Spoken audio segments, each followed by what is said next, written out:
नमस्कार मैत्रिणींनो, कशा आहात सर्वजण? मस्त ना? मस्तच असायला हवे. तर माझ्या चॅनलमध्ये तुमचे खूप खूप मनापासून स्वागत आहे. मैत्रिणींनो, आज मी तुम्हाला काही घरगुती ट्रिक्स सांगणार आहे. व्हिडिओ शेवटपर्यंत नक्की पहा. इथे पहा, मी चष्मा घेतलेला आहे. त्याच्यावर खूप डाग जर पडले असेल तर आपण पॉन्ड्स पावडर लावून टाकायचे आणि असे कपड्याने पुसून घ्यायचे. आपले चष्म्याचे डाग पूर्णपणे निघून जातात. तुम्हाला जर खोटं वाटत असेल तर व्हिडिओ शेवटपर्यंत पहा. मी हे पुसून घेतल्यानंतर तुम्हाला दाखवणारच आहे चष्मा किती चमकतो बघा. तर मैत्रिणींनो, तुम्ही असेच नवनवीन व्हिडिओ पाहण्यासाठी चॅनलला नक्की सबस्क्राईब करा आणि व्हिडिओ जर पूर्ण पाहिला तर व्हिडिओला एक लाईक नक्की करून जा. असेच नवनवीन व्हिडिओ पाहण्यासाठी चॅनलला सबस्क्राईब करा, बेल आयकॉनला क्लिक करा. आणि हो, तुम्ही कोणत्या गावातून पाहताय, कोणत्या सिटीतून पाहताय हे सुद्धा मला सांगा नक्की कमेंट बॉक्समध्ये. पाहू शकता तुम्ही, चष्मा नव्यासारखा झालेला आहे. इथे स्विच बोर्ड आहे. तर ह्या स्विच बोर्डला पण खूप सारे डाग पडले होते. तर म्हटलं चला आपण स्विच बोर्डसुद्धा साफ करून दाखवूया. तर पॉन्ड्स पावडरची कमाल पहा. पॉन्ड्स पावडरने मी स्विच बोर्डसुद्धा साफ केलेला आहे. स्विच बोर्ड पण खूप घाण झालेला होता. आता मी ते पॉन्ड्स पावडर टाकून स्विच बोर्ड पण मस्तपैकी साफ केलेला आहे. सगळी घाण डाग पूर्णपणे निघलेले आहेत.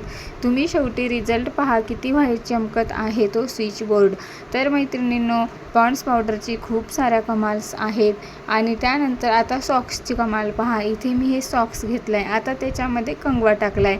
आता आपल्याला काय करायचे आहे, त्याच्यामध्ये कंगवा टाकल्यानंतर आता आपण काय करणार आहे, आता आपल्याला साईडचे डाग पुसायचे आहे. ते असे तर निघतच नाही.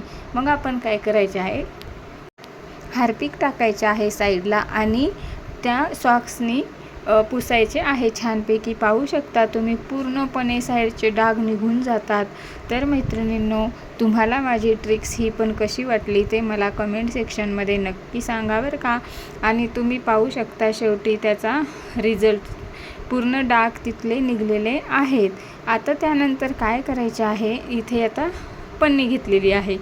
तर पन्नी घालायची आहे पहिले. आता आपल्याला हात घाण होऊ नये, बेसिंग साफ करायचे आहे, किचन साफ करायचे आहे, मग आपले हात घाण होतात. त्यासाठी आपण एक ट्रिक करणार आहोत. तर मी इथे हातात पन्नी घातली. त्याच्यानंतर आपण सॉक्स घालणार आहोत आणि आता आपल्याला किचन डीपमध्ये साफ करायचे आहे. तर आता काय करायचे आहे, मी इथे पाणी टाकून घेतलेले आहे.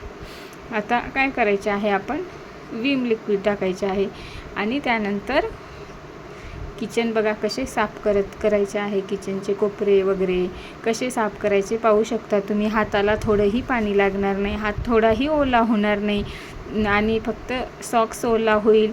आणि पाहू शकता तुम्ही किती चकाचक किचन निघत आहे, पाहू शकता तुम्ही. आणि त्यानंतर आपण सॉक्स काढून घ्यायचा आहे. आता मी सॉक्स काढून घेतलेला आहे आणि पन्नीसुद्धा काढली आहे. पाहू शकता तुम्ही, हात थोडा तरी ओला झाला का. अशा ट्रिक नक्की वापरा. कोणती ट्रिक आवडली कमेंट सेक्शनमध्ये सांगा. धन्यवाद.